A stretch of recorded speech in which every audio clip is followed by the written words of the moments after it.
Assalamualaikum warahmatullahi wabarakatuh. Selamat pagi semua.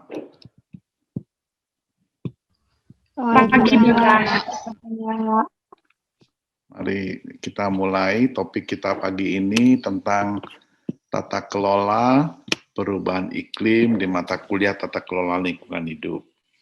Jadi ini salah satu isu besar di dunia sekarang ini, dan kami perkenalkan secara singkat bagaimana environmental change governance, gitu ya. Dan begitu banyak bahan-bahan yang bisa Anda akses, dari mulai persetujuan internasional sampai kepada bagaimana pertemuan-pertemuan yang saat ini sedang digagas dan dijalankan, semua sekarang Anda bisa akses melalui website yang terkait dengan PBB, United Nations,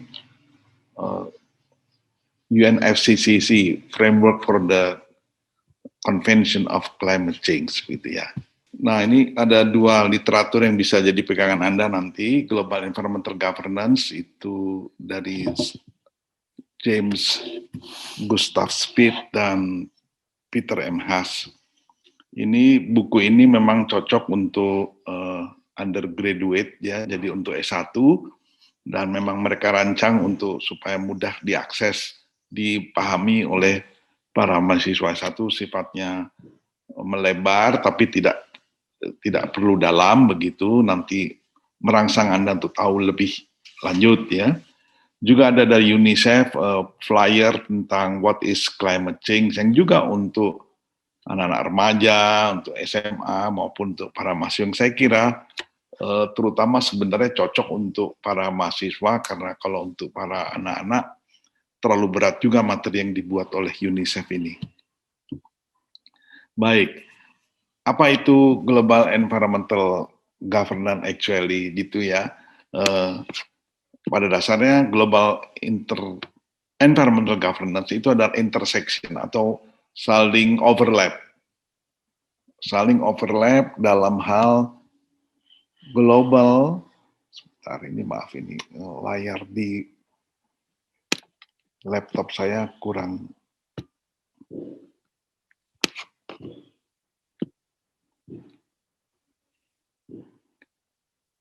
Soalnya hurufnya ketutup dengan gambar Anda semua nih. Oke. Ini adalah intersection dari global governance dengan masalah lingkungan. Jadi global environmental governance atau tata kelola lingkungan, tata kelola iklim itu includes but is not limited to governance of the global commons. Ada banyak hal yang berkaitan dengan global commons. Jadi iklim merupakan salah satu dari global commons, dan misalnya itu adalah laut, dasar laut, atmosfer, ya, kemudian outer space di mana ada satelit, pesawat-pesawat ruang angkasa di sana. Jadi dia global commons ini lokasinya atau di luar dari batas-batas kedaulatan negara, seperti batas negara antara Indonesia, Malaysia, Indonesia, Singapura, Singapura dengan Malaysia, dan sebagainya. Tapi kalau global commons ini tidak dimiliki oleh masing-masing, tapi dimiliki bersama. Ya, jadi oleh karena itu perlu diatur, dikelola oleh hukum-hukum internasional. Jadi ini pada waktu tahun 70-an diperkenalkan sebagai the common heritage of humankind. Jadi bagaimana common ini, Anda sudah dapat mengenai common property, ya, itu adalah warisan untuk manusia di planet bumi. Jadi dimiliki oleh seluruh bangsa, tidak merupakan monopoli salah satu bangsa. Oleh karena itu perlu dikelola secara multilateral, bukan unilateral. Unilateral antara dua negara, tapi multilateral. Dan kemudian manfaatnya di-share kepada semua pihak. dan dimanfaatkan semata untuk perdamaian, untuk tujuan perdamaian. Nah ini kita bicara iklim itu adalah suatu global commons. Jadi kalau kita bicara governance-nya sekarang, itu penjumlahan atau total jumlah dari banyak individu, institusi, kalangan masyarakat, private, termasuk perusahaan, NGO, gerakan masyarakat, multinational corporation, juga termasuk pasar, institusi pasar global, bagaimana mereka semua ini, para pihak ini mengelola the commons, ya, common affairs. Dan dalam konteks kita common ini adalah iklim, ya. Jadi proses-proses governance ini, proses mengatur the common dalam konteks kita adalah iklim, itu suatu proses yang terus menerus, dan kemudian di mana kadang-kadang dan lebih sering saling berkonflik pandangan, saling berbeda pandangan, dan kadang-kadang bisa diakomodasi, kadang-kadang tidak, dan ini tapi juga sering terjadi ada kooperasi bersama. Contoh misalnya Amerika, ketika saya mengikuti Conference of the Party dari UNFCCC, jadi lembaga PBB untuk Framework of the Convention of Climate Change di Marrakesh, itu tahun berapa ya? 2017. Nah, pada saat itu saya akan share menjadi moderator dalam sesi diskusi antara climate change dan spirituality, gitu. Ada dari Indonesia dan juga utusan Presiden Amerika untuk climate change kita undang datang ke pavilion Indonesia. Kalau sekarang utusan Presiden Amerika Joe Biden untuk the Ambassador of Climate Change atau utusan khusus itu John Kerry. Indonesia juga punya utusan khusus Presiden untuk Climate Change, itu Pak Rahmat Titular. Dan pada saat itu dari Amerika yang datang, kalau tidak salah saya lupa namanya, teman lama, jadi kok jadi lupa sekarang. Jadi dia datang pagi-pagi, kita briefing dulu apa yang mau kita bicarakan. Dan pada saat itu, malam harinya sudah ada pengumuman meluas di berbagai TV lokal maupun internasional bahwa Trump naik. Jadi begitu dia datang, kita berempat bertemu, kemudian saya sampaikan aja turut berduka cita atas menangnya Trump, karena semua orang sudah menduga kalau Trump naik, Amerika pasti keluar dari Paris Agreement. Ya, dia tidak mau menerima adanya climate change. Jadi condolences for you, saya bilang condolences. Jadi turut berduka cita. Iya, dia bilang saya datang pagi-pagi ke kantor delegasi Amerika. Dan semua lagi pada nangis karena berarti mereka tidak bisa ikut lagi secara aktif. Tetap anggota UNFCCC tapi tidak bisa aktif lagi karena keluar dari treaties, jadi tidak ikut menandatangani, gitu ya. Nah, dengan begitu kemudian dia bilang oleh karena itu saya tidak mau pakai lagi PIN federal government. Jadi saya lebih baik pakai state. Jadi PIN yang ditempel di pakaian atau di jas. Dia kebetulan dari California, yang dia pakai jadi PIN negara bagian dia yaitu California. Saya nggak mau pakai federal. Jadi lambang federalnya kan ada Amerikanya khusus itu ya. Nah dia tidak mau ikut, pokoknya ini beruntung kamu Indonesia masih bisa ikut di dalam Paris Agreement ini. Jadi Global Environmental Governance juga meliputi baik formal maupun informal arrangement, ya. Jadi bisa saja itu tidak hanya melalui forum-forum internasional yang dilembagakan oleh PBB, tapi juga informal arrangement, di mana masyarakat, individu-individu, institusi, bagaimana menyatakan persetujuannya dan kemudian ingin ikut terlibat, berminat begitu ya. Nah ini banyak yang tadinya untuk climate change banyak sekali hal-hal yang berkaitan dengan informal arrangement yang kemudian jadi formal arrangement ya. Misalnya itu Bill Gates misalnya yang foundernya dari Microsoft. Bill Gates itu menyediakan uang $1 triliun untuk climate mitigation and adaptation begitu ya. Tadinya dari pembicaraan informal kemudian ditransformasi akhirnya menjadi kerjasama institusi. Jadi Bill and Melinda Gates mendonasikan uang begitu banyak untuk mensponsori riset-riset yang berkaitan dengan penurunan emisi gas rumah kaca. Gitu. Nah, sesungguhnya sudah lama itu tahun yang tadi saya bicarakan tentang the common resource begitu. Jadi ada Moon Treaty, perjanjian tentang bulan 1979.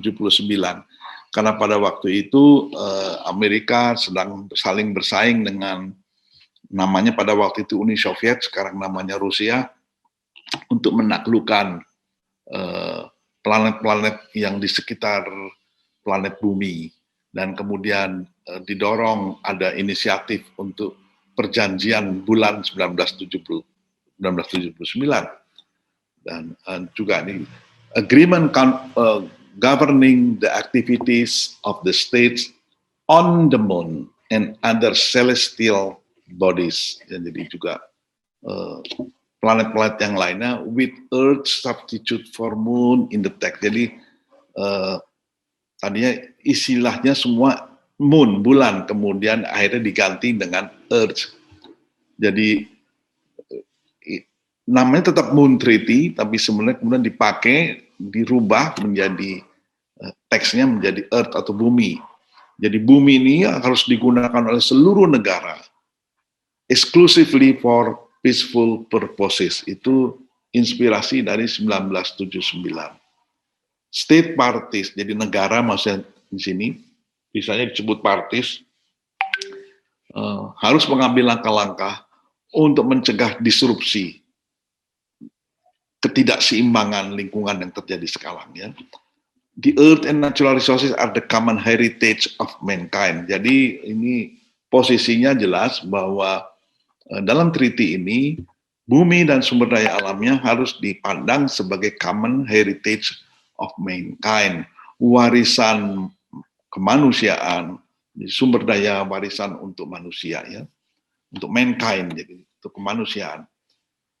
Dan di earth ini sangat ideal ya, butir keempat ini is not subject to national appropriation by any claim of sovereignty, by means of use or occupation, or by any other means. Nah, jadi kalau yang disebut harapannya common heritage ini tidak boleh dikuasai, diduduki, atau diklaim oleh suatu negara atau cara apapun, begitu ya.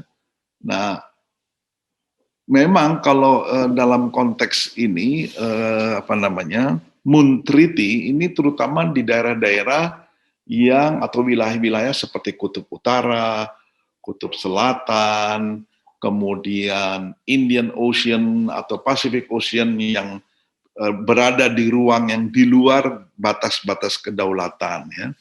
Nah, ini tidak boleh ini diokupasi oleh satu pihak. Namun walaupun tidak boleh ada batas, tetap saja pada prakteknya negara-negara maju termasuk Jepang mengakses itu dan membuat protokol bersama. Kalau ada yang mau mengambil ikan, mau mengambil paus, toh tetap harus mengikuti agreement di antara mereka. Kalau mengikuti kuliah Pak Arif Satria sudah terlihat itu adanya, mereka bukan merupakan batas kedaulatan negara, tapi batas kerjasama atau asosiasi. Nah, sehingga sebenarnya hampir sama. Neither the surface nor the subsurface of the earth nor any part of thereof natural resources in place itu harus menjadi shall become property of any state. Jadi merupakan milik bersama. Harus merupakan milik internasional, intergovernmental atau non-governmental organization atau NGO atau national organization mana saja. Jadi pokoknya ini bukan eksklusif milik suatu organisasi LSM, bukan eksklusif milik suatu negara, tapi milik semua. Nah, dalam konteks itu kemudian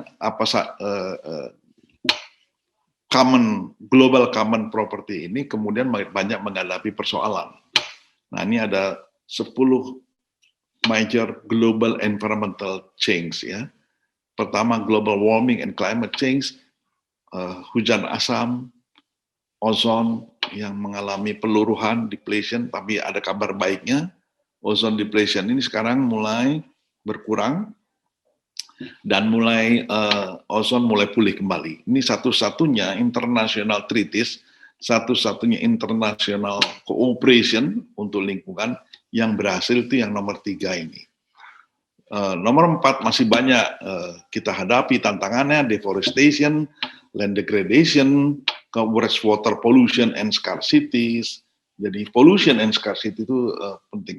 Pollution pencemarannya, scarcity itu kelangkaan sumber air bersih. Kemudian juga ancaman kepada kehidupan di laut, ada overfishing, ada habitat destruction, ada pollution, itu marine threats gitu.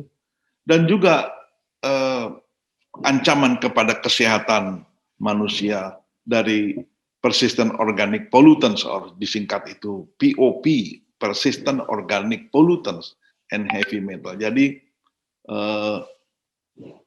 plastik misalnya itu adalah bentuk persistent organic pollutant yang dibonded dalam bentuk plastik, dan kemudian heavy metal seperti merkuri misalnya. Nah, itu ancaman kepada kehidupan manusia. Juga berkurangnya keanekaragaman hayati dan jasa lingkungan, jasa ekosistem, dan meningkatnya produksi nitrogen, excessive nitrogen production atau over fertilization. Itu biasanya karena pertanian banyak menggunakan pupuk buatan seperti pupuk urea dan sebagainya, maka terjadi excessive nitrogen production.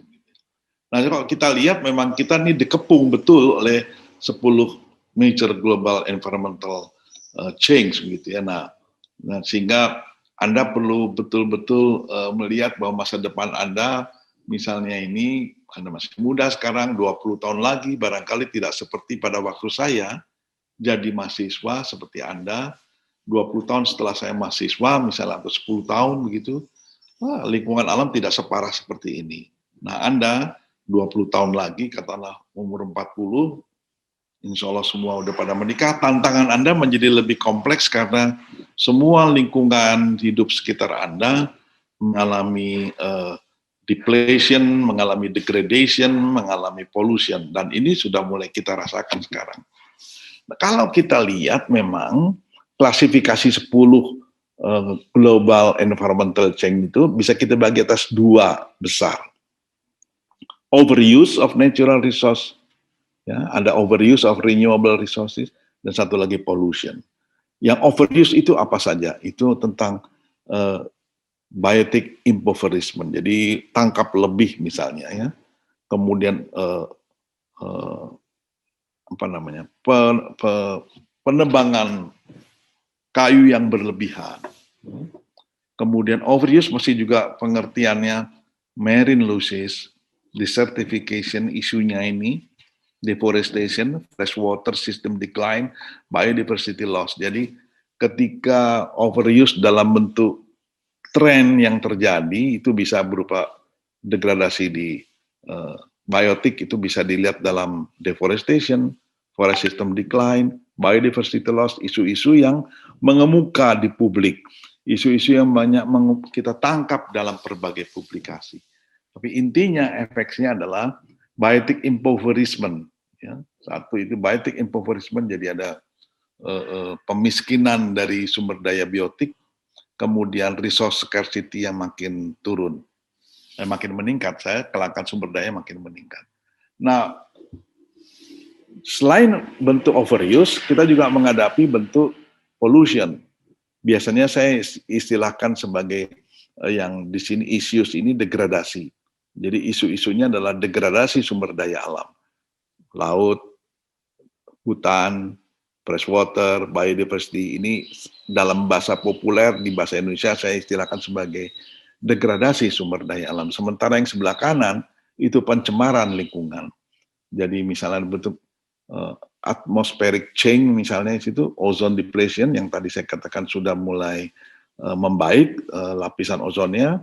Nah, sekarang kita menghadapi agenda terbesar yaitu perubahan iklim. Itu adalah bentuk klasifikasi salah satu bentuk pencemaran yang kemudian berdampak kepada tatanan atmosferik kita. Tapi juga kita bisa bentuk lain yang kita jumpai, jadi ketidakseimbangan kimiawi di ekosistem yang akibat dari acid rain, hujan asam, nitrogen ekses tadi, pupuk yang berlebihan, maka di ekosistem perairan terjadi ketidakseimbangan kimiawi. Kemudian malah ada yang lebih jauh tentang toxification and threats to public health. Nah, ini yang kemudian banyak orang sekarang meneliti, jangan-jangan ini yang menyebabkan semua itu sekarang ini terjadi pandemi COVID-19. Ya. Jadi pandemi COVID-19 sesungguhnya bukan karena threats to public health saja, toxification and threats to public health, tapi juga akibat adanya perubahan-perubahan degradasi yang sebelah kiri itu, deforestation, marine losses, biodiversity loss, kemudian tatanan atmosferik yang berubah, semua kemudian menyumbang kepada pandemik. Apakah betul itu? Seorang orang taruh itu sebagai hipotesa dan kemudian banyak mulai meneliti jangan-jangan ini dipengaruhi oleh itu tadi, perubahan tatanan global di lingkungan hidup. Jadi, membangun solusi atas atau mencari jalan keluar atas perubahan iklim itu perlu kita sadari suatu persoalan yang kompleks ya, suatu kompleks karena tidak serta-merta sederhana menurunkan emisi karbon, ya, tidak serta-merta seperti itu. Tapi juga ini karena berkaitan dengan proses global, jadi CO2-nya sudah pada tataran global begitu. Oleh karena itu levelnya global, maka harus menyertakan semua pihak, all level, and relevant to all section of society. Jadi laki, perempuan, anak-anak, dewasa, warna kulitnya hitam, putih, atau sawo matang seperti di Asia Tenggara, ini semuanya harus ikut, termasuk yang kaya dan yang miskin. Jadi climate change governance itu selalu senantiasa kemudian tidak bisa mengabaikan proses-proses pembangunan yang ada di setiap negara. Ada yang sudah negaranya sudah tingkat pembangunannya sudah tinggi, rakyatnya sudah sejahtera seperti di Amerika Utara dan di Eropa Utara, tapi juga ada rakyat-rakyat seperti di Afrika yang banyak tertinggal. Jadi dengan kata lain, begitu kita mau melakukan tata kelola iklim, maka hal-hal seperti ini harus jadi perhatian, sebab biasanya mereka yang vulnerable, yang rentan terhadap perubahan, bukan biasanya lagi, sudah banyak penelitian ya, yang vulnerable terhadap climate change adalah orang-orang yang miskin, ya, orang-orang yang membawa banyak penyakit bawaan, kemudian buruh, yang buruh harian, pendapatannya harian, dan kemudian negara-negara miskin itu dan negara-negara kepulauan sangat rentan terhadap perubahan iklim. Oleh karena itu perlu dikenali bahwa Indonesia sebagai negara kepulauan dan kemudian cukup banyak sekitar 10-12% yang kelompok miskin, ini adalah kelompok-kelompok maupun negara yang vulnerable terhadap perubahan iklim.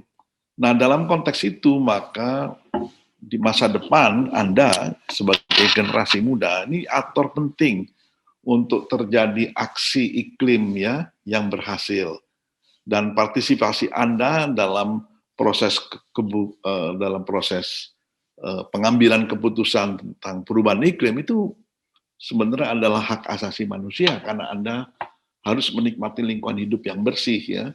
Nah, dalam konteks itu maka menjadi penting building climate solution itu tidak bisa lagi kita serahkan atau berikan cek kosong, cek. Kalau dulu tuh ada istilah cek, kalau sekarang tinggal transfer pakai e-mobile. Jadi memberikan, silakan diisi ceknya, Anda isi berapa, urus aja lah, saya mau urus perut saya. Ini sudah nggak bisa. Kita harus ikut serta-merta supaya kita, Indonesia, tidak ketinggalan terhadap perkembangan-perkembangan yang terbaru yang justru perkembangan itu bisa jadi akan merugikan Indonesia karena vulnerability-nya yang tinggi. Nah, ini ada 3 isu yang berkaitan dengan climate change governance, di mana saya kontekskan juga dengan Anda sebagai generasi muda ya. Jadi, apa sebenarnya multi-level climate governance itu, dan apa implikasinya kepada decision making process? Tadi slide sebelumnya menunjukkan bahwa climate change itu adalah multi-level problem dan sekaligus harus ditangani dengan multi-level governance. Yang kedua, how climate governance is developed at the national level. Bagaimana nih tata kelola iklim ditangani, dikembangkan pada taraf nasional, pada level nasional, artinya kalau di Indonesia berarti dikembangkan di Kementerian Lingkungan Hidup Kehutanan, itu yang national level. Analyzing who each actor are and which process may offer opportunities to participate. Jadi Anda perlu mendalami nanti di dalam praktikum misalnya, siapa aktor-aktor yang terlibat itu dalam konteks di Indonesia, dan proses-proses apa yang membuka peluang Anda untuk berpartisipasi. Karena proses-proses building climate solution itu harus inklusif. Jadi dia tidak boleh proses-proses politik, decision making itu tertutup. Seperti decision making yang lain di pemerintahan ini harus terbuka. Dan Anda harus bisa masuk ke sana. Nah, oleh karena itu, saya sudah berapa tahun ini ya? 7 tahun barangkali. Dalam 7 tahun, kebetulan ditunjuk oleh diangkat oleh Menteri, Bu Menteri membuat Dewan Nasional, Dewan Pertimbangan Pengendalian Perubahan Iklim, DP3I. Nah, Dewan Pengendalian Perubahan Iklim ini dipimpin oleh Pak Sarwono Kusumaatmadja, seorang yang sangat terkenal, prominent, jujur, Menteri Lingkungan, 3 kali jadi menteri, baik di era Soeharto maupun era Gus Dur, dan 2 kali diantaranya adalah Menteri Lingkungan Hidup. Nah, beliau oleh Ibu Siti Nurbaya diangkat menjadi Ketua Dewan Pertimbangan Pengendalian Perubahan Iklim. Saya kemudian menjadi staf beliau, jadi dibuat 2 pokja, 2 kelompok kerja. Kelompok kerja yang satu ini yang namanya Pojok Iklim, yang satu namanya Clearing House. Nah, saya memimpin Pojok Iklim, alhamdulillah karena partisipasi dari banyak pihak ya. Setiap hari Rabu, sekarang ini kan hari Rabu ya, jam 1:30, tepatnya jam 13.30, digelar forum Pojok Iklim yang terbuka untuk semua pihak, ya, dengan topik berganti-ganti. Saya bilang mengkoordinir itu, dan kami punya sekretariat. Nah, setiap itu pesertanya cukup banyak, dan para peserta ini sangat menunggu. Kalau topiknya bagus, banyak yang hadir. Jadi saya sangat menyarankan Anda, nanti saya share ya dalam grup ini, hari Rabu siang ini kalau Anda mau ikut, banyak sekali.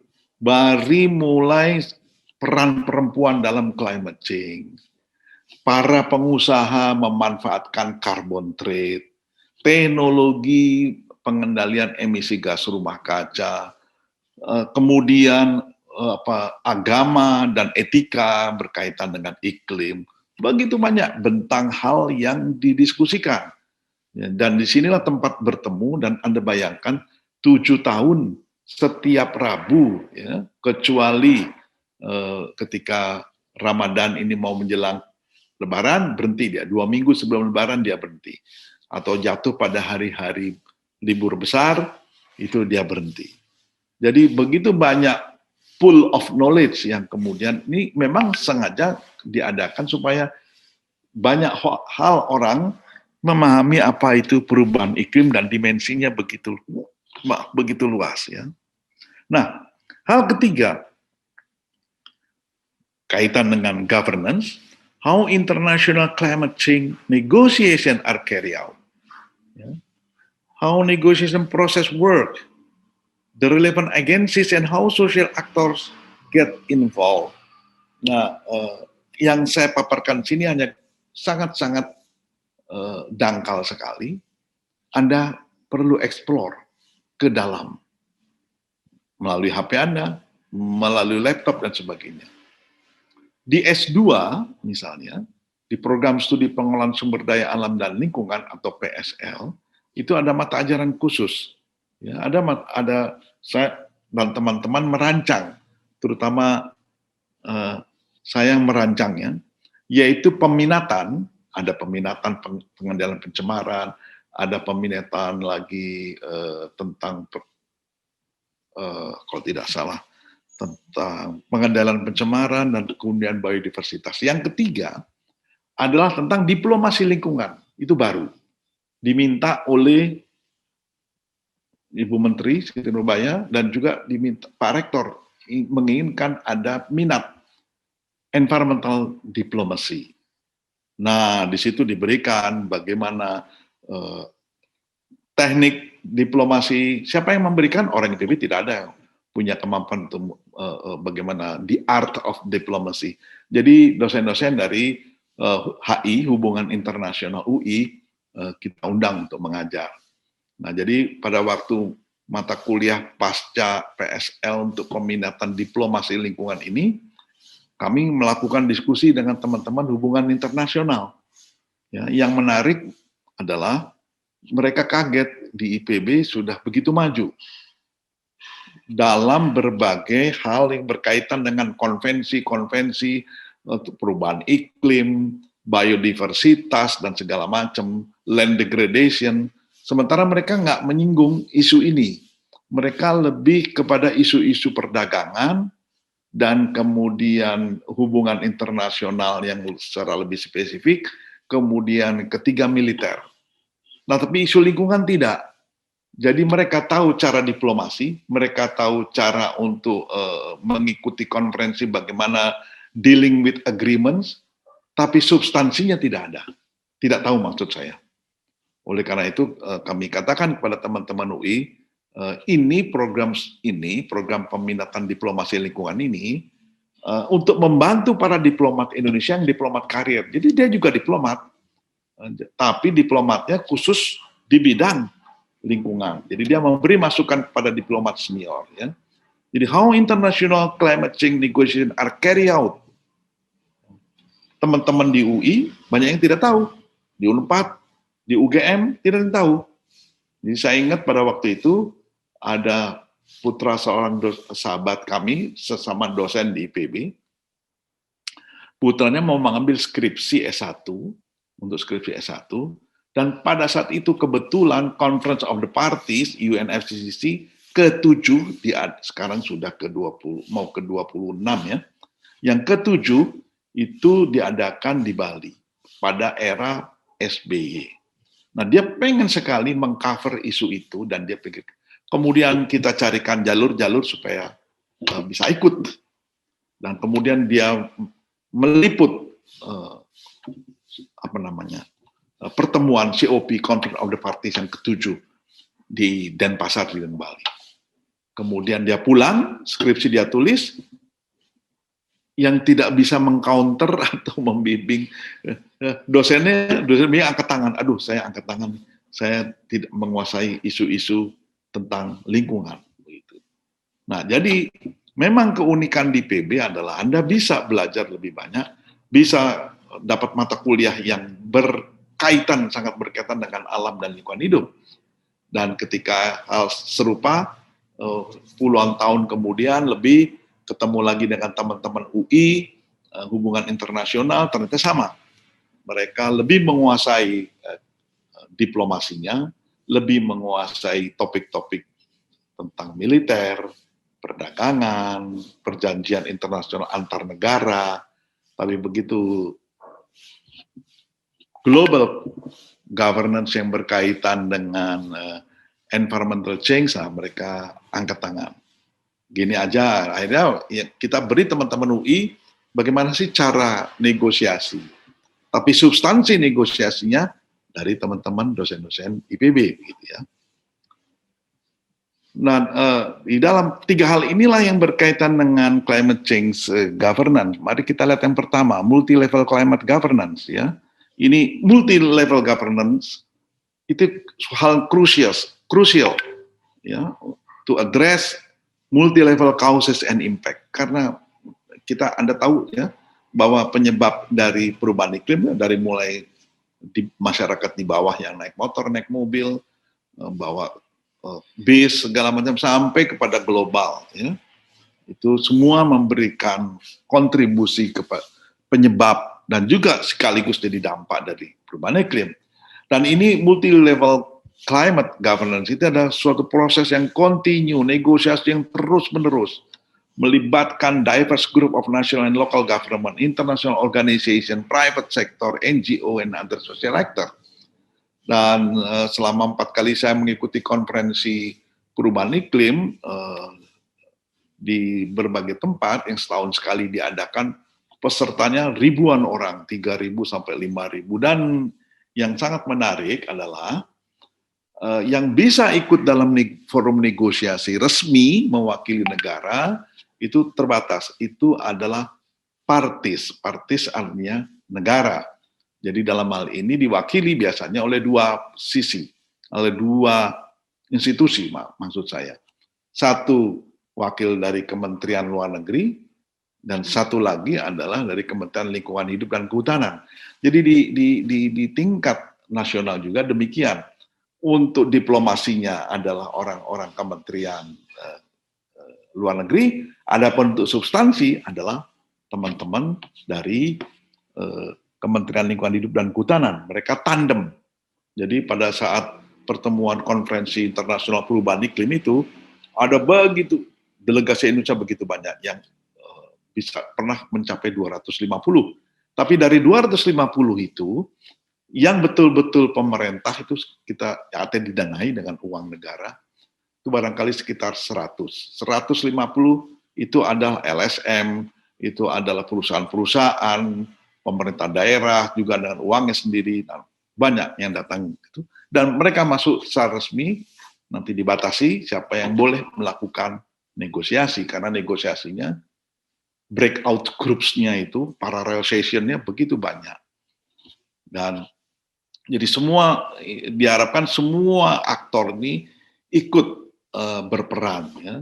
Tapi begitu negosiasi, mereka diwakili oleh pemerintah. Sementara oleh karena itu teman-teman non-state actor itu ya LSM, akademisi dan segala macam, ada forum sendiri di luar yang memberi pressure ke dalam, memberi pressure kepada delegasi yang melakukan negosiasi, baik kepada delegasi dari negaranya sendiri maupun delegasi-delegasi resmi dari negara lain, ya, sehingga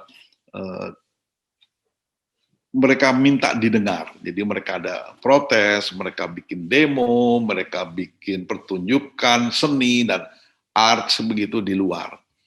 Nah, saya kebetulan bisa keluar, bisa masuk karena delegasi, jadi bisa masuk ke dalam ruang negosiasi maupun ikut dalam pertemuan-pertemuan yang sifatnya dilakukan oleh non-state actor. Jadi proses-proses ini penting sekali. Dan ini dibuka memang sengaja oleh PBB karena iklim itu adalah penyebabnya semua orang dan kena dampak semua orang juga. Jadi tidak boleh ada segmentasi. Namun karena untuk negosiasi tidak mungkin semua orang masuk di ruang sidang, maka harus ada keterwakilan. Jadi promote opportunities, ya, multi-level governance ini promote opportunity and prompt action to address climate change, baik secara formal maupun informal, fleksibel, adaptif, dan take place at various level. Jadi bisa lokal, nasional, regional, internasional gitu. Dan pertemuan perubahan iklim yang sifatnya seluruh stakeholder ini yang setahun sekali, di antara itu ada pertemuan-pertemuan regional, di antara itu ada pertemuan-pertemuan kepala negara begitu. Jadi ada, dan di lokal juga bisa dilakukan pertemuan-pertemuan. Sebagai contoh, 2 provinsi yang progresif untuk climate change itu adalah satu Kalimantan Timur, satu Jambi. Maka di tingkat lokal dan subnasional, istilah provinsi kalau di perubahan iklim adalah subnasional.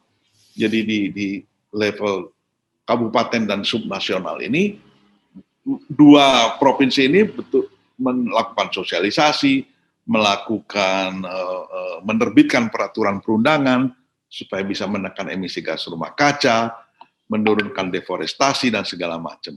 Dan ketika inisiatif yang sudah 5 tahun itu dijalankan, kemudian ada skim dari REDD, Reduce Emission on Deforestation and Forest Degradation, dan ada dana insentif dari Norwegia, kalau Indonesia bisa menurunkan climate change, emisi karbon, maka akan diberikan pendanaan yang sesuai dengan itu. Dan alhamdulillah berhasil. Dan multi-level climate governance itu berkaitan dengan tadi ada yang formal, ada yang informal, dan itu turun naik dari mulai lokal di sini provinsi begitu, nasional, global, dari global diturunkan lagi diterjemahkan ke nasional dan sampai kepada lokal diimplementasikan ya. Nah, jadi para pihaknya Anda bisa lihat di sebelah kiri, bisa itu pemerintah pusat, bisa pemerintah daerah, international bodies, UNFCCC, ada IMF ikut serta, World Bank ikut serta. Pendek kata, kalau konferensi perubahan iklim, itu seluruh international bodies dan seluruh lapisan golongan masyarakat dicoba diwakili, begitu, termasuk masyarakat adat, NGO-nya, private sektornya, dan juga other social actor seperti itu, seperti misalnya ini tadi yang saya katakan masyarakat adat. Nah, semua melakukan proses-proses formal dan informal, baik lokal, nasional, global. Jadi diarahkan untuk satu tujuan yang bareng. Apa manfaat dari multi-level governance ini? Pertama, adanya koherensi ya antara lokal, nasional, international plans and policy. Jadi memang sangat diharapkan supaya jangan inisiatif lokal dan nasional itu bersimpangan jalan dengan internasional. Dan dalam hal ini diampu oleh UNFCCC. Jadi koherensi ini yang jadi penting ya.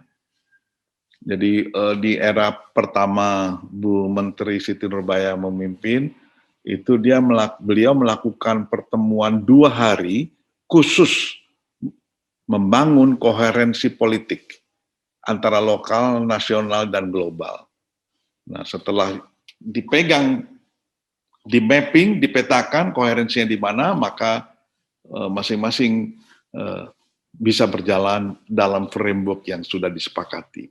Dan yang kedua manfaatnya adalah mendorong kolaborasi, inovasi, dan proses belajar antar aktor, serta antar otoritas di berbagai level. Otoritas di sini maksudnya pemerintah daerah, kabupaten, provinsi, dan di pusat gitu ya. Jadi kolaborasi, inovasi, dan proses belajar. Yang ketiga, dengan adanya multi-level governance ini, itu pengetahuan, ide, dan perspektif dari berbagai pihak itu diintegrasikan. Orang mau tidak mau dengan adanya isu perubahan iklim harus bersifat inklusif, harus bisa and willing to sit and talk begitu ya, dengan orang-orang yang berbeda, interestnya, agamanya, sukunya, dan segala macam. Jadi inklusivitas menjadi terbangun dengan sendirinya sebagai konsekuensi. Yang keempat, it establish objective, mechanism, policies, and solution secara bersama untuk memastikan they maintain a certain level of harmony. Jadi masing-masing melakukan inisiatif-inisiatif, tujuan-tujuan mekanisme bersama, secara berbareng, secara bekerjasama, bagaimana level tujuan bisa dicapai, harmoni bisa dicapai, dan penyesuaian ini kadang ada yang dilakukan berdasarkan aturan, kadang tidak, kebanyakan adalah sifat informal gitu ya. Yang berikutnya, it establishes tools or structure for information exchange. Nah tadi, tools or structure for information exchange, decision making, follow up, monitoring, and reporting. Jadi pojok iklim, di mana saya kebetulan diminta jadi koordinatornya, itu adalah salah satu bentuk information exchange. Dia memang bukan untuk decision making, dia lebih kepada membangkitkan awareness, climate awareness di kalangan masyarakat dari berbagai lapisan golongan ya. Kemudian follow up-nya, monitoring and reporting itu dikembangkan oleh pemerintah sendiri ya. Terakhir, it enable better collaboration between actors at different level melalui agreement, melalui persetujuan yang secara jelas menunjukkan, menggambarkan apa peranan, hubungan, tanggung jawab, peran, tanggung jawab, dan struktur. Nah, kolaborasi ini kalau dulu cukup berhenti dalam memorandum of understanding, sekarang orang pikir kalau cuma MOU aja nggak bisa selesai nanti persoalannya. Jadi ditatarkan lebih detail berupa siapa berbuat apa, keterkaitan antar pihak bagaimana. Nah, itu kemudian dijabarkan lebih detail supaya kemudian bisa terukur, bisa dimonitor, bisa dilihat pencapaiannya. Nah, memang proses ini proses panjang, melelahkan, makan waktu, makan tenaga, kadang sering bikin frustasi. Anda bisa bayangkan kalau yang bertemu itu adalah delegasi dari berbagai negara ya. Kalau kita sudah berbicara dalam konferensi dunia, UNFCCC, kalau dalam level Indonesia, antar kabupaten provinsi, bicara perubahan iklim masih oke, masih bisa di-handling dengan baik. Tapi begitu udah tatarannya internasional, ada interest tersendiri, masing-masing negara, antara negara maju, negara berkembang, antara negara kepulauan yang kecil-kecil di Pasifik, dan negara kepulauan Indonesia, negara yang kontinental, beda, begitu ya. Jadi memang melelahkan, kalimat per kalimat di dalam teks itu kadang diperdebatkan sampai beberapa hari, sehingga biasanya Conference of the Parties itu berlarut-larut, sering diperpanjang sampai panjang 1 hari lagi, diperpanjang 1 hari lagi ya. Jadi delegasinya sudah exhausted, capek gitu ya. Nah, tapi itulah proses yang dilakukan, nah begitu tercapai semuanya lega. Nah, inilah yang terjadi pada tahun 2015, nanti bisa Anda akses di 2015, yang disebut sebagai proses untuk Paris Agreement, persetujuan Paris. Betapa para pihak itu, antara negara maju dan negara berkembang, negara miskin, itu tarik-menarik kepentingannya. Selama beberapa tahun, tidak hanya pada saat pertemuan itu sejarah panjang, dan titiknya dimulai dari 2007, yaitu COP di Bali tadi, Conference of the Party di Bali, ketika zaman SBY. Disitulah titiknya.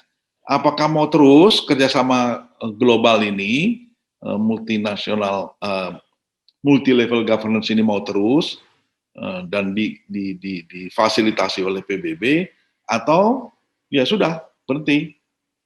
Sudah 5 tahun lebih ketemu, 7 tahun barangkali ya, sudah 7 tahun selalu ada konferensi setiap tahun. Mau diteruskan apa enggak nih? Nah, titik baliknya itu 2007. Kemudian mereka sepakat, oke, Kita sepakat 2008 besok kita tindak lanjuti hasil 2007 yang supaya ujungnya nanti adalah untuk menurunkan emisi karbon. Gitu ya. Nah, jadilah itu tahun 2015 persetujuan Paris. Nah, kemudian faktor yang kedua, tadi faktor pertama multi-level government, yang kedua adalah national or subnational governance, jadi pemerintah pusat dan pemerintah daerah. Jadi menjadi satu kesadaran penting di dalam climate change, ya, tatanan climate change ini adalah adanya keikutsertaan subnasional. Mungkin ini karena memang begitu besarnya cakupan persoalan dari perubahan iklim, sehingga aktor dari berbagai level nasional diwakili oleh kementerian di pusat, daerah oleh pemerintah daerah, mau tidak mau harus dilibatkan dalam decision makers level itu of authority perlu dilibatkan. Jadi dibukanya nasional atau subnasional terutama decision making ini itu merupakan peluang untuk masyarakat bisa berpartisipasi, terutama organisasi-organisasi pemuda seperti Anda ini itu bisa ambil manfaat dari itu. Oleh karena itu, saya sangat menganjurkan rajin-rajin Anda kalau terdorong dengan situasi gambaran kita ini, lakukan komunikasi melalui email, melalui Instagram dan sebagainya. Telusur teman-teman Anda tidak hanya di Indonesia tapi juga di luar negeri. Dan siapa tahu Anda bisa ikut event-event mereka dan Anda dapat pendanaan untuk bisa ikut, gitu ya. Seperti misalnya climate leadership, gitu ya. Itu adalah suatu proses di mana tokoh-tokoh muda untuk combating atau climate action itu dilatih. Ini dilatih oleh Climate Reality Project. Climate Reality Project atau proyek realita dari iklim yang dipimpin oleh peraih Nobel. Dia adalah wakil presiden Amerika di zaman Clinton. Saya kok lupa lagi. Nah, dialah yang pertama menggaungkan tentang perubahan iklim ini di level politik, ya. Participation in environmental and climate decision making process is a human right. Ini adalah suatu hak asasi manusia. Jadi semua manusia, semua orang, termasuk pemuda, ya, punya hak untuk berpartisipasi dalam climate decision making process. Dan negara juga punya kewajiban bahwa untuk menjamin bahwa hak tersebut yang diberikan oleh rakyatnya itu di-exercise, itu ditangani dengan baik, dikelola dengan baik, gitu ya. Nah, oleh karena itu, mengapa muncul di sini figur-figur seperti Greta Thunberg dari Swedia, ya, karena dia jengkel aja lihat ternyata climate change ini menyebabkan terjadinya ketidakadilan iklim. Negara-negara maju bisa menghindari keganasan dari perubahan iklim karena mereka punya uang, punya teknologi, sementara negara-negara miskin tidak. Nah, dan kemudian politisi dan juga para pengusaha melakukan hijack seperti ini tangkapan anak muda yang SMP melakukan hijack atau memboikot, membajak untuk kepentingan mereka, begitu ya, para politisi dan para pengusaha-pengusaha korporasi. Jadi rakyat mengalami kerugian. Dan di dalam aktor-aktor terlibat di dalam level nasional atau subnasional ini adalah public sector, local government, civil society, private sector, dan akademia. Itu adalah aktor-aktor yang terlibat. Bahkan ini yang disebut sebagai non-state actor. Kadang local government kadang dianggap juga sebagai bagian dari state, ya. Jadi yang non-state aktor, aktor yang bukan negara itu adalah public sector, civil society, artis, pelukis, sastrawan, private sector, akademia, semua ikut terlibat di sini. Dan para pemuka agama. Sekarang sudah mulai dibangkitkan para pemuka agama untuk ikut terlibat dalam isu perubahan iklim. Nah, bagaimana mereka banyak bisa terlibat di sini? Para aktor-aktor ini banyak terlibat. Jadi bisa pertama dengan membuka ruang yang terkait dengan proses-proses yang berlangsung di UNFCCC. Jadi websitenya UNFCCC itu sangat lengkap, sangat mengungkapkan apa yang sedang terjadi pada saat sekarang, pertemuan apa yang sedang digelar, topik apa yang sedang dilakukan. Bahkan Anda bisa tahu siapa saja negara-negara yang meratifikasi persetujuan Paris. Dan Indonesia meratifikasi pada tanggal berapa, itu ada di sana semua. Anda bisa ikuti dan Anda bisa akses Paris Agreement-nya itu, persetujuan Paris itu, dan Anda bisa akses juga misalnya undang-undang dari pemerintah Indonesia yang meratifikasi persetujuan Paris. Nah, oleh karena itu Anda bisa ikuti tata kelola itu sebenarnya dengan teknologi yang sekarang ada, bisa terus memantau perkembangan climate solution ya. Dan di lokal di Indonesia maksud saya itu diwajibkan untuk menyerahkan nationally determined contribution, dan setiap negara harus mengupdate, memutakhirkan NDC setiap 5 tahun. Nah, Indonesia sudah menyerahkan NDC sebelum berangkat ke Paris dalam persetujuan Paris dahulu. Jadi setiap negara diwajibkan bagi mereka yang akan mau ikut terus bergabung dalam climate solution, maka Anda harus serahkan janji Anda sendiri menurunkan emisi karbon di negara Anda bagaimana. Dan ada formatnya, dan kemudian di format itu diteruskan jadi berapa persen Anda mau turunkan emisi gas rumah kaca. Dan ini diserahkan sebelum penyelenggaraan Conference of the Party tahun 2015 berjalan. Nah, Indonesia alhamdulillah sudah menyerahkan di situ, disusun oleh terutama Pak Sarwono Kusumatmaja dengan timnya, mereka menyusun itu NDC itu. Nah, ini nanti diupdate lagi tahun 2020, sebenarnya sudah diupdate, Indonesia juga sudah mengupdate, tapi tetap tidak mengubah janji yang sudah ada. Kemudian selain NDC, juga ada instrumen-instrumen lain yang memungkinkan Anda untuk bisa terlibat dalam National Climate Governance. Jadi begitu banyak organisasi-organisasi di luar yang pemerintah yang akan mengajak Anda untuk terlibat dalam proses-proses climate action ya. Jadi kalau Anda rajin buka-buka itu, bahkan Anda bisa kolaborasi, oke, saya ada uang sedikit, kamu bisa ikut kontribusi kah, saya punya ide misalnya untuk nanam mangrove, saya punya ide untuk memperbaiki sistem pengolahan sampah dan sebagainya. Atau saya ingin memberikan pelatihan kepada anak-anak generasi muda, anak-anak SMA, bisa. Dan itu Anda bisa fundraising juga di situ ya. Nah, yang lebih serius lagi kalau kita bisa ikut terlibat dalam creating framework dari peraturan perundangan, regulasi kebijakan publik yang berkaitan dengan perubahan iklim. Tapi saya kira untuk anak-anak Anda sebagai mahasiswa, generasi muda, lebarkan sayap Anda untuk ikut dalam climate action ya.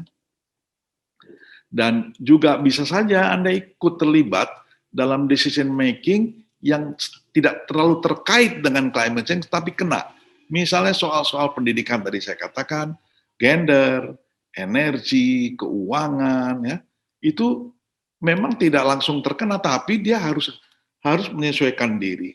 Nah, oleh karena itu, Forum Pojok Iklim banyak mengangkat hal-hal ini. Misalnya 2 minggu lalu itu tentang gender and climate change. Nah, kemudian sebulan-sebelumnya tentang pendidikan, lingkungan, dan perubahan iklim. Gitu ya. Bahkan Kementerian Keuangan kan punya institusi sendiri, punya pusat suatu organisasi khusus untuk menangani pendanaan internasional yang berkaitan dengan perubahan iklim, dan itu di bawah Kementerian Keuangan. Gitu. Jadi ini riuh rendah partisipasi orang ini, publik, masyarakat ini sering tidak banyak diketahui juga. Nah, melalui Forum Pojok Iklim dibuka ruang untuk supaya masyarakat bisa mengetahui lebih banyak. Juga banyak warga-warga masyarakat membuat dewan atau platform untuk aksi iklim ya. Jadi banyak kasih nama yang Platform on Climate Action atau Council for Climate Change Action misalnya begitu. Banyak tersebar di mana-mana. Anda tinggal pilih mau tertarik ke gender, mau tertarik ke soal isu-isu agama dan climate change misalnya. Nah, banyak bisa pendek kata, ada banyak jalur yang bisa Anda masuki, Anda tinggal pilih dan tekuni di situ. Bahkan bisa jadi Anda bisa mendapatkan dukungan, support, pendanaan untuk melancarkan kegiatan Anda gitu ya. Nah, sekarang kita bicara yang ketiga, International Climate Governance. Saya bicara tidak terlalu dalam sini karena banyak yang kompleks ya, jadi dipersilakan nanti Anda menelusuri sendiri lagi. Jadi ini pada dasarnya International Climate Governance ini lebih pada proses bagaimana membuat agreement, membuat persetujuan antar negara-negara untuk mendorong dan menjamin ya aksi tindakan perubahan iklim itu berjalan, ya, yang terutama keinginan-keinginan ambisius untuk menurunkan emisi gas rumah kaca itu jalan. Dan itu biasanya kemudian dibuat agreement antar negara. Negosiasi dalam international framework seperti UNFCCC itu adalah international framework, negosiasi di dalamnya seperti saya ceritakan singkat tadi adalah dilakukan bersama-sama setiap tahun sekali, karena mereka sepakat membuat guideline untuk diikuti pada tingkat global. Jadi ada prinsip dasar yang digunakan dalam setiap pertemuan-pertemuan global itu yang disebut sebagai the principle of common but differentiated responsibility. Jadi perubahan iklim adalah tanggung jawab, perubahan iklim adalah persoalan bersama. Tetapi tanggung jawabnya berbeda-beda. Nah, itu dia. Jadi ada prinsip common but differentiated responsibility. Iklim adalah persoalan bersama, tapi tanggung jawab penyelesaiannya berbeda-beda. Negara maju dituntut bertanggung jawab lebih besar daripada negara-negara miskin. Nah, kemudian prinsip common but differentiated responsibility ini adalah prinsip fundamental yang diletakkan oleh UNFCCC, United Nations Framework for the Convention of Climate Change that recognize countries different capacities, karena tadi knowledge-nya, karena ekonomi negara-negara itu berbeda, dan tanggung jawab yang berbeda dalam menghadapi perubahan iklim ya. Negara-negara maju seperti Amerika, Eropa itu tentu dituntut lebih banyak untuk bertanggung jawab karena emisi yang keluar dari negara mereka juga banyak ya.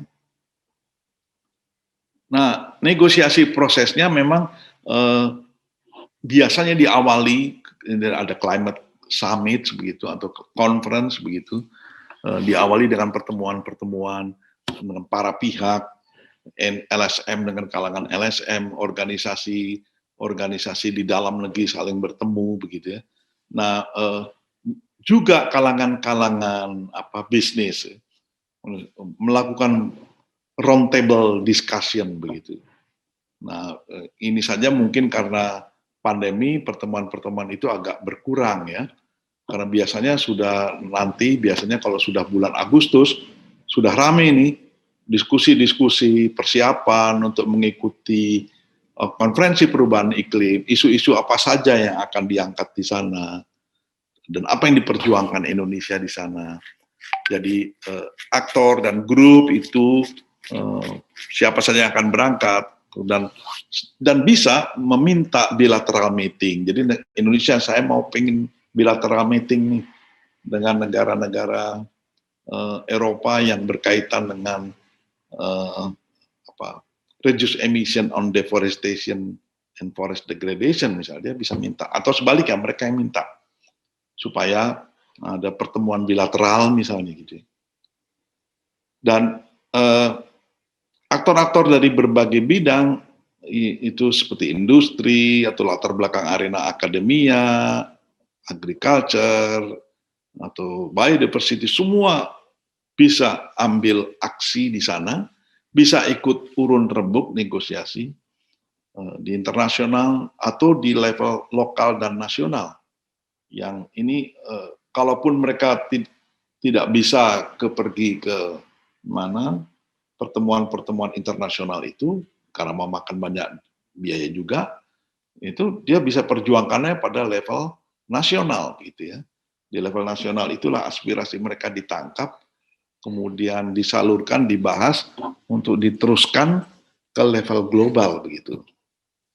Nah, bodies and institution-nya adalah conference of the party. Jadi badan tertinggi lah, semacam MPR kalau di Indonesia.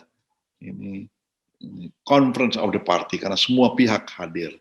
Memang ada istilah parties di situ ya. Tapi kemudian UNFCCC walaupun ini istilahnya parties, non-parties juga dipersilakan ikut bergabung, kecuali dalam forum-forum negosiasi resmi di ruang sidang yang memang tidak bisa semua bisa masuk di sana karena kapasitas dan segala macam ya. Jadi Conference of the Parties do the UNFCCC atau COP. Dan Conference of the Parties serving as the meeting of the parties to Paris Agreement, CMA. Nah ini begini maksudnya. Tidak seluruh negara yang menjadi anggota UNFCCC mau terlibat di dalam Paris Agreement.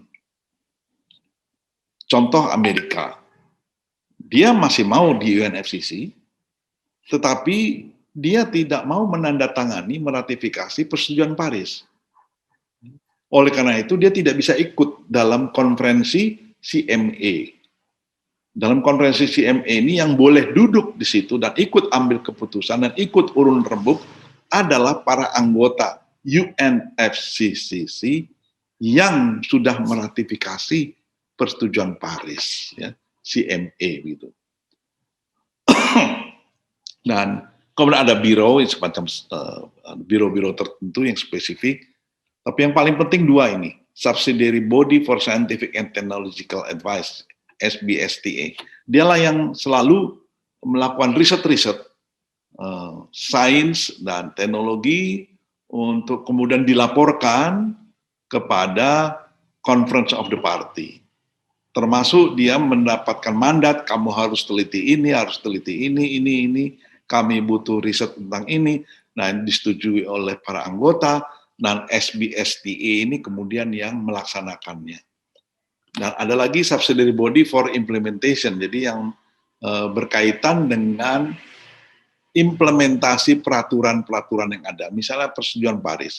Persetujuan Paris bagaimana implementasinya, bagaimana diukur kemajuannya, bagaimana memonitornya, dan bagaimana dilaporkan dalam COP, itu tanggung jawab dari SBI. Gitu. Dan satu lagi itu sekretariat. Nah, Anda saya harapkan coba akses kepada website UNFCCC, Anda juga bisa ambil laporan terakhir. Jadi kalau misalnya dari SBSTA, bagaimana kondisi climate change yang terakhir sekarang, dan reportnya bagaimana, akseslah ke sana, Anda bisa dapatkan gambaran lebih luas. Jadi Anda atau Anda ingin melihat bagaimana peran NGO yang bergerak di bidang gender merespon climate change, Anda bisa masuk ke sana, website tertentu ada. Atau yang mau tidak gender tapi yang berkaitan dengan indigenous people, masyarakat adat, bisa Anda. Nanti terbuka luas banyak alternatif-alternatif pihak yang bisa Anda ikuti, Anda bisa ikut terlibat dan ikut urun rembuk dan segala macam ya. Jadi ini kesempatan yang baik bagi Anda sebagai generasi muda melihat bagaimana dunia luar itu melalui laptop dan melalui HP Anda sedang hingar-bingar karena climate change. Demikian ini topik dari saya, ini internasionalisme, nanti Anda bisa baca, tapi hanya satu slide ya. Jadi yang penting dalam international regime itu, kalau UNFCCC itu rezim, tatanan, tatanan kerjasama. Konsep penting dalam tatanan kerjasama internasional itu disebutnya rezim, gitu. Jadi itu rezim itu adalah sebenarnya juga institusi ya, karena mengandung prinsip-prinsip, punya norma, punya aturan, dan punya proses pengambilan keputusan. Nah, tadi prinsipalnya adalah common but differentiated responsibilities misalnya.